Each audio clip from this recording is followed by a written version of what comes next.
हरे Krishna Alka Radhakrishna channel को आपण को बहुत बहुत स्वागत।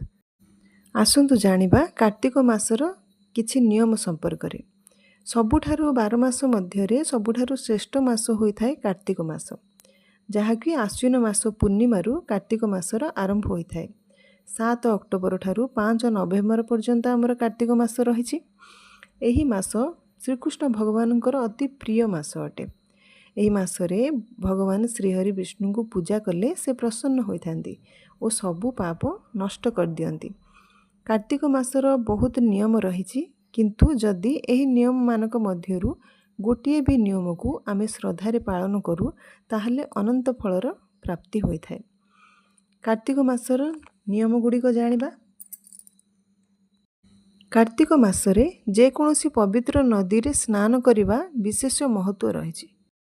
जदि आपणको पाखापाखि नदी नाही ताहले आपण ब्रह्म मुहूर्त रे उठी निज स्नान करिबा पानी रे गंगा पानी केते बुंदा मिसाई आपण स्नान करि परिबे। आ स्नान परे श्रीहरि भगवान को नाम स्मरण करी निजर दिनचर्या आरंभ करि परिबे। आ हाँ, कार्तिक मासरे ठंडा पानी स्नान कले 10 गुण अधिक पुण्य मिलथाय। प्रथम नियम हैला स्नान करिबा, द्वितीय नियम हैला तुलसी पूजा। देखा जाए तो सबु मासरे तुलसी आराधना करिबा पूजा करिबा द्वारा बहुत फल प्राप्ति होइथाय, किंतु कार्तिक मासरे तुलसी पूजा करिबा अत्यंत गुरुत्वपूर्ण होइथाय। कारण एही मासरे तुलसी पूजा करले बहुत गुण अधिक फल प्राप्ति होइथाय। एही मासरे भोर सकाळु उठी स्नान करी राधा कृष्ण को पूजा करिबा, तुलसी चौरा को पूजा करिबा, बट अश्वस्थ अँला गछ को मध्य पूजा करा जाए, अनेक पुण्य फल प्राप्ति होइथाय। ब्रह्म मुहूर्त रे उठी स्नान करी तुलसी और सूर्य को जलदान करा जाइथाय। तृतीय नियम हैला दीपदान।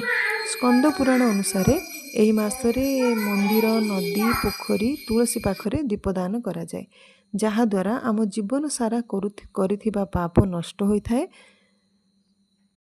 जदि आमे मंदिर नदी रे दीपदान पई असमर्थ ताहले आपण तुलसी चौरा रे दीपदान करि परिबे। चतुर्थ नियम भूमि उपरे शयन करिबा। कार्तिक मासरे भूमि उपरे शयन करिबा उचित, कारण भूमि उपरे शोइबा द्वारा मनुष्य भितरे सात्विक भाव जागृत होइथाय और अन्य खराब विकार रो अंत घटिथाय। पंचम नियम ब्रह्मचर्य पालन करिबा उचित। ब्रह्मचर्य पालन न कले पति पत्नी को दोष लागिथाय, जेउथिरे अशुभ फल प्राप्ति होइथाय। एही मासरे काहार निंदा किंबा विवाद करिबा उचित नुहे। मन को संयत करी रखिबा आवश्यक। जेउ माने कार्तिक व्रत करंती सेमानकु तपस्वी भली व्यवहार करिबा उचित। षष्ठ दान हेउछि अन्नदान। कार्तिक मासरे ब्रह्मा कहिचंती कार्तिक भली कोनोसी मास नाही, सत्य जुग भली कोनोसी जुग नाही, वेद सहित अन्य कोनोसी शास्त्र नाही। सेही परी एई मासरे अन्नदान भली कोनोसी दान नाही, तेणु एई मासरे अन्नदान अवश्य करिबा उचित। सप्तम नियम प्रतिदिन भगवान विष्णु को ध्यान करिबा उचित। एही मासरे नाम जप करिबा उचित। शालग्राम को मध्य पूजा करा जाए। एही मासरे विष्णु भगवान को प्रसन्न करिबा पई मंदिर मानकरे जागरण करा जाइथाय।